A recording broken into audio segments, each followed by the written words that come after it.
εισαγγελέας, κυρίες και κύριοι, πιστοποίησε τη σεξουαλική κακοποίηση του παιδιού, ενώ στη δικαιοσύνη οδηγήθηκαν γονείς των άλλων παιδιών και η νηπιαγωγή. Η Κατερίνα Μαστραντονάκη είναι εδώ για αυτή την απίστευτη υπόθεση. Ομοιά της δεν έχουμε ξαναδεί στο αστυνομικό ρεπορτάζ.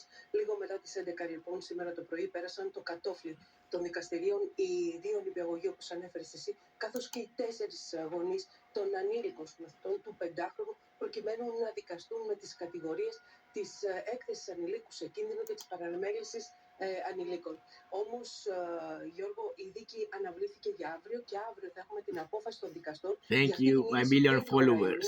Του ανθρώπου, καθώς ο ιατροδικαστής, σύμφωνα με πληροφορίες, πιστοποίησε ότι το 5χρονο αγοράκι κακοποιήθηκε μέσα στην αίθουσα του νηπιαγωγείου από τους συμμαθητές του. Το λέω και δεν το πιστεύω αυτό που λέω. Επίσης, θέλω να σας αναφέρω ότι κατά τη διάρκεια που πήγαν οι νηπιαγωγοί σήμερα το πρωί στα δικαστήρια, είχαμε και